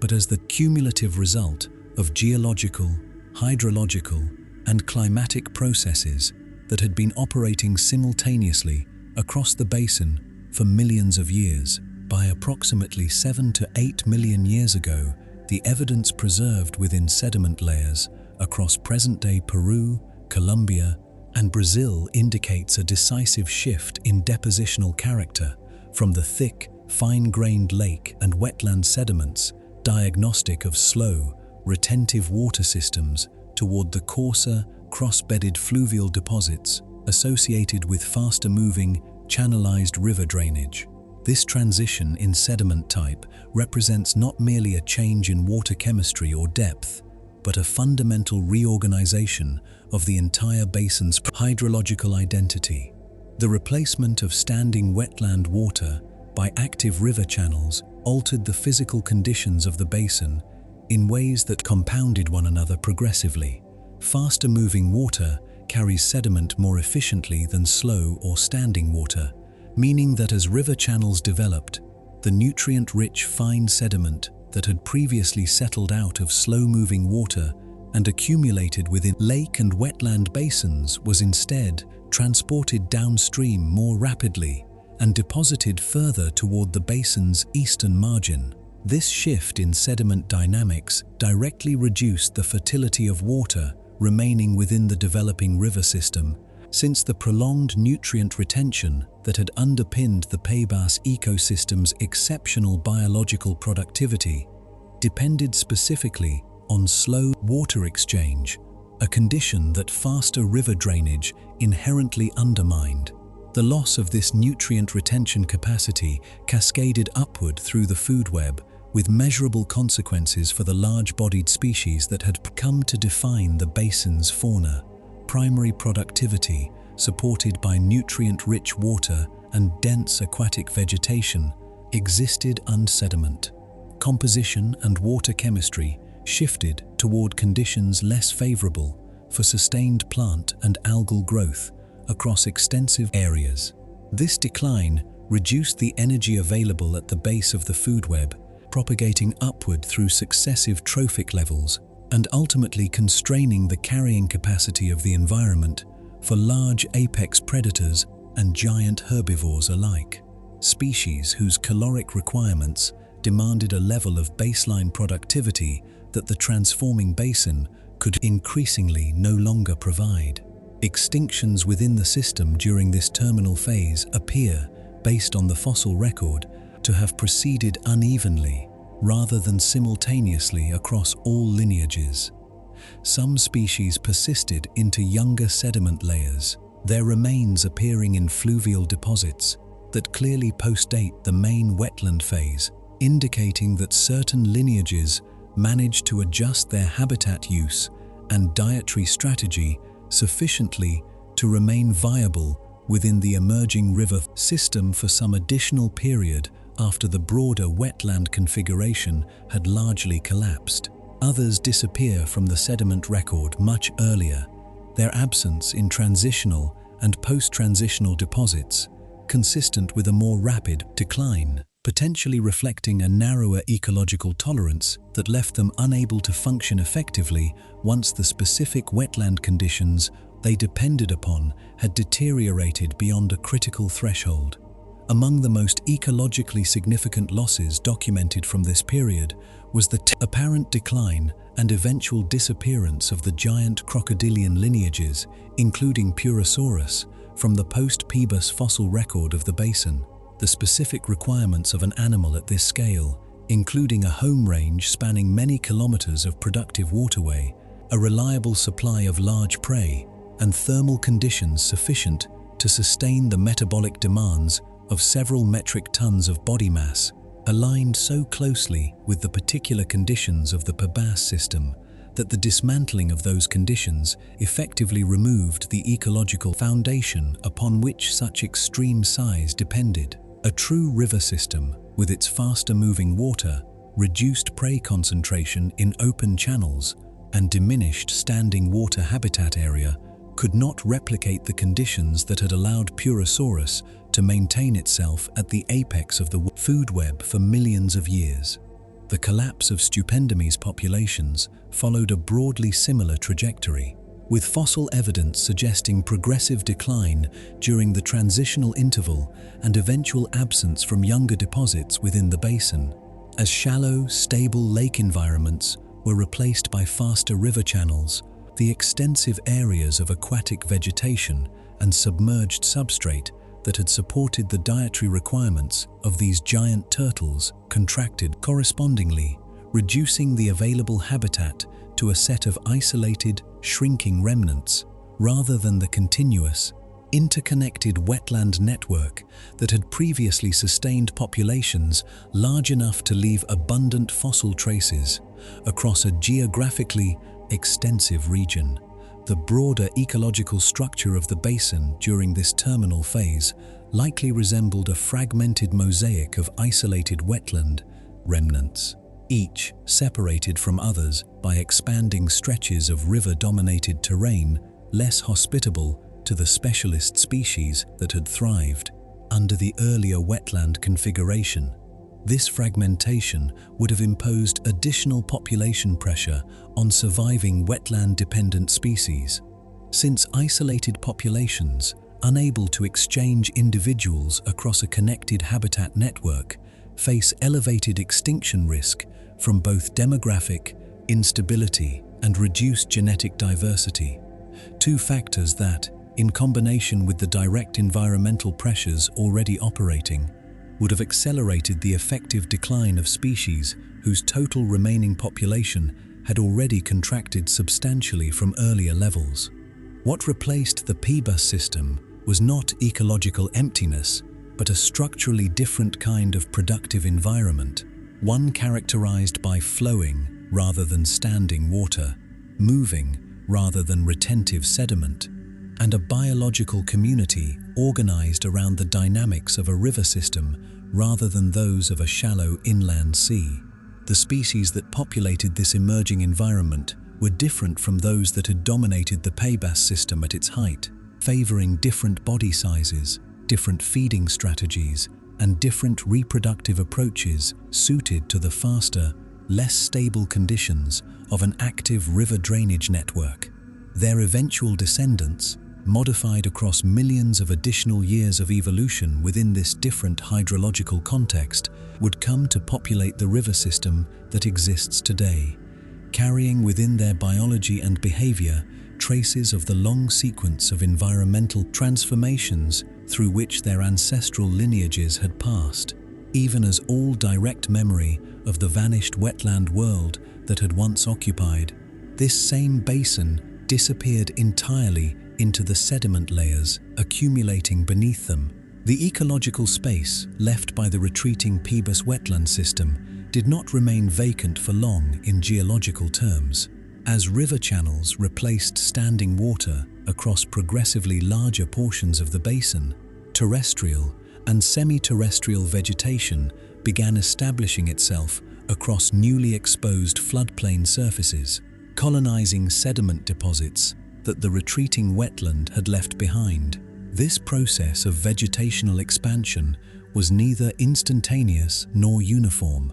proceeding instead as a gradual, spatially irregular advance across a landscape still shaped by the remnant hydrology of the older system,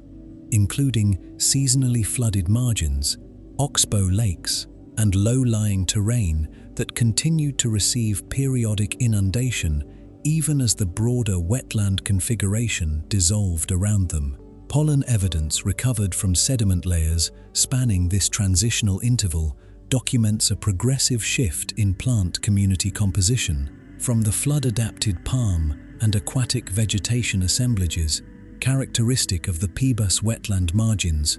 toward a more diverse array of tree species capable of establishing themselves on terrain that remained dry for increasingly extended portions of the year. This shift in plant community structure reflects not simply a change in species composition, but a fundamental reorganization of the energy pathways, since the dense, vertically stratified canopy of a tropical forest captures and retains solar energy in fundamentally different ways than the shallow, horizontally extensive aquatic vegetation of a wetland system. The Amazon basin's position straddling the equator provided a relatively stable supply of solar radiation throughout the year, a condition that favored sustained forest productivity once sufficient soil development and drainage capacity had accumulated across the newly tropical forests require not merely sunlight, but also adequate soil drainage, nutrient availability, and moisture retention within root zones, conditions that took time to develop across surfaces previously submerged beneath wetland water for millions of years. The Andean-derived sediment already deposited across the basin provided a mineralogically rich substrate capable in principle of supporting high forest productivity, but the conversion of this sediment into functional forest soil required additional time for biological processes including root penetration, organic matter accumulation, and microbial community development to transform the physical mineral substrate into the more complex, biologically active growing medium required by a diverse tropical tree community. As tree cover expanded, it created progressively more favorable conditions for further forest development in a self-reinforcing process. Closed forest canopy reduced direct solar heating of the ground surface, moderating soil temperature and reducing moisture evaporation from the surface layer, conditions that in turn improved the water retention available to tree roots during drier seasonal intervals. Leaf litter accumulating beneath the expanding canopy contributed organic matter to the developing soil layer, further improving its capacity to support plant growth. This sequence, in which initial forest establishment improved conditions for subsequent forest expansion, meant that once the process crossed a critical threshold of canopy coverage and soil development, further expansion tended to accelerate rather than slow, producing a positive feedback dynamic that drove the transition from open or sparsely vegetated terrain toward closed tropical forest across progressively larger areas of the basin. Animal communities adapted to follow this expanding forest frontier, with species capable of exploiting the resources offered by young, developing forest habitats, colonizing newly vegetated areas ahead of the more specialized communities that eventually established themselves within mature, closed canopy forest. Fossil and molecular evidence indicates that numerous modern Amazonian mammal, bird, and reptile lineages diversified rapidly during the late Miocene and Pliocene, a period broadly coinciding with the establishment and expansion of the modern forest ecosystem. This radiation of new species into the expanding forest habitat represents one of the most significant diversification events documented within the history of South American terrestrial vertebrates, producing, over several million years, the extraordinary species diversity that characterizes the modern Amazon rainforest today. The rivers that had played a central role in dismantling the PBAS wetland system became, paradoxically, a primary driver of biological diversification within the emerging forest. The Amazon River and its major tributaries, as they established their modern flow patterns across the basin, functioned as dispersal barriers separating populations of forest-dwelling species on opposite banks, a condition well established to promote genetic divergence and eventually speciation. River width in the modern Amazon system exceeds several kilometers in many reaches, an effective barrier to gene flow for the majority of terrestrial species, meaning that populations separated by a major river can diverge genetically over relatively modest geological timescales. Applied across the full network of Amazonian tributaries, this mechanism of river-mediated isolation has been proposed as a significant contributor to the unusually high species diversity observed across many terrestrial vertebrate groups within the modern basin. The physical structure of the Andean foothills, now substantially higher than during the PBAS period, contributed additional complexity to this pattern of diversification. The altitudinal gradient along the Andean eastern slope, spanning from lowland forest through montane cloud forest to high-altitude grassland over a horizontal distance of only a few hundred kilometers, created a series of climatically and ecologically distinct habitat zones stacked in close geographic proximity, each supporting a different community of species adapted to its particular combination of temperature, rainfall, and vegetation structure. Species expanding into this newly available Andean gradient during the late Miocene and Pliocene found an unusual diversity of distinct habitats accessible within limited geographic range, a configuration that promoted rapid ecological specialization and contributed substantially to the high diversity of species now documented across both lowland Amazonian and Andean montane ecosystems. The transformation from inland sea to tropical rainforest was therefore not simply a replacement of water by forest, but a comprehensive reorganization of the basin's energy flows, nutrient cycles, and spatial structure, producing a fundamentally different kind of biological productivity than the one it replaced. The PBAS system had concentrated biological energy within an aquatic medium, supporting a community of large-bodied aquatic species at the expense of terrestrial diversity. The rainforest that replaced it distributed biological energy vertically through a forest canopy tens of meters tall and horizontally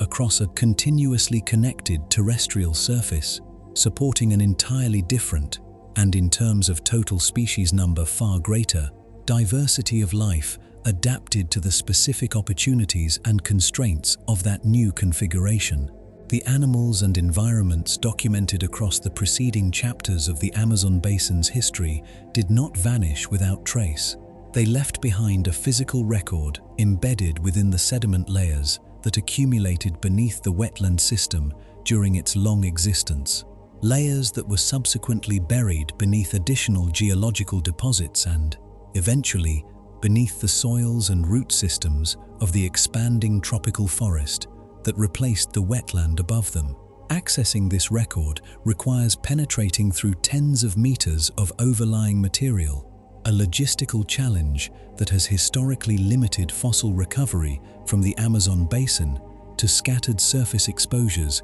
and riverbank sections where erosion has incidentally revealed the older sediment beneath. The The most productive fossil sites within the modern Amazon basin are typically located where rivers have cut downward through younger deposits to expose Miocene-aged sediment along their banks, a process that occurs most reliably along major river channels, with sufficient flow energy to erode vertically into underlying material rather than simply redistributing surface sediment laterally. Along the banks of the Solimões, Juruá, and Acre rivers in present-day western Brazil and neighboring Peru, erosion has exposed sections of Pebas-aged sediment containing exceptional densities of fossil material, including the remains of Stupendimus,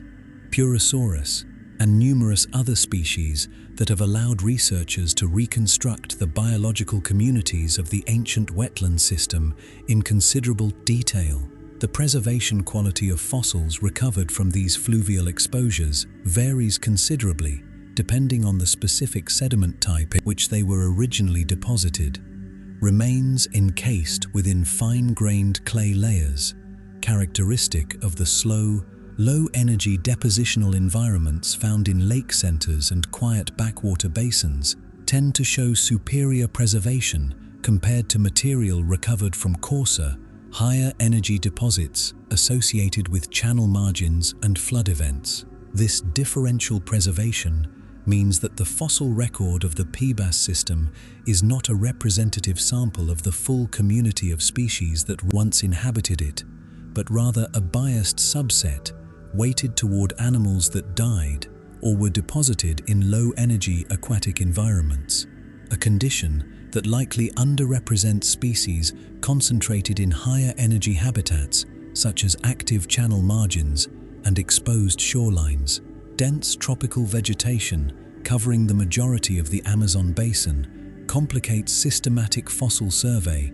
in ways not encountered in more arid, sparsely vegetated fossil-bearing regions. In classic paleontological localities such as the Gobi Desert or the Badlands of North America, erosion continuously exposes fresh fossil material at the surface across large, accessible areas, allowing systematic survey by researchers on foot across open terrain. In the Amazon basin, equivalent exposure occurs only where river erosion creates accessible bank sections, a geographically restricted and seasonally variable condition that limits the spatial coverage of any given survey effort and means that large areas of potentially fossil-bearing Miocene sediment remain effectively inaccessible beneath intact forest cover.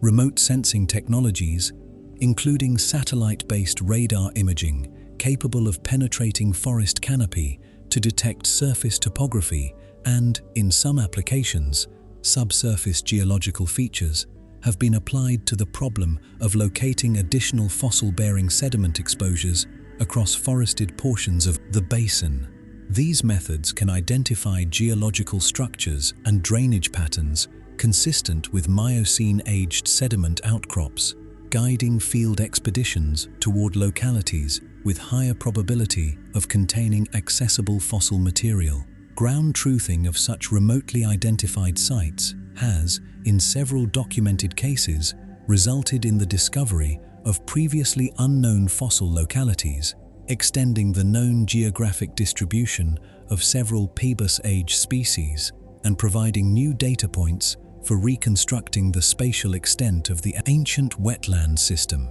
Isotopic and geochemical analysis of fossil material recovered from the basin has contributed information beyond simple morphological description, allowing researchers to reconstruct aspects of the living biology of extinct species with a degree of precision not available through anatomical study alone. Oxygen and carbon isotope ratios preserved within tooth enamel and shell carbonate reflect the water, chemistry and dietary composition experienced by an individual animal during the period of tissue formation, providing direct evidence of habitat preference, seasonal movement patterns, and dietary sources that anatomical evidence alone cannot consistently supply.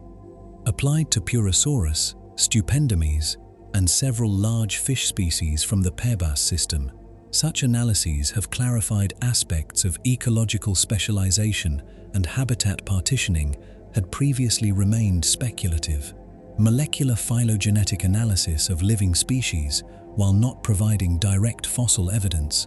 contributes a complementary perspective on the evolutionary history of the Purussaurus system by allowing researchers to estimate the timing of divergence between modern species and their common ancestors, using known rates of genetic mutation as a molecular clock. These estimates, applied to modern Amazonian freshwater stingrays, river dolphins, and various fish lineages known to have originated during or before the Purussaurus period, have helped establish approximate dates for the diversification events associated with the basin's hydrological reorganization, providing an independent line of evidence consistent with the geological and paleontological record in documenting the timing and pace of the ancient wetland system's transformation. The act of reconstructing vanished ecosystems from fragmentary physical evidence involves an inherent degree of inference, and the picture of the Purussaurus system currently available to researchers remains incomplete in ways that ongoing fieldwork continues to address incrementally. Species represented by only a handful of specimens, habitats inferred primarily from sediment type rather than direct biological evidence, and ecological relationships estimated from comparative biology rather than direct observation all introduce uncertainty into the reconstruction, a condition that researchers acknowledge through the cautious phrasing characteristic of primary scientific literature on the subject. What can be stated with confidence on the basis of the physical evidence currently available is that the sediment layers beneath the modern Amazon rainforest preserve a detailed, if incompletely read, record of one of the most biologically unusual freshwater environments documented anywhere within the geological history of the planet, a record that continues to yield new information each time erosion, excavation, or deliberate fieldwork brings another fragment of the ancient wetland world back into contact with the surface and the researchers working to understand it.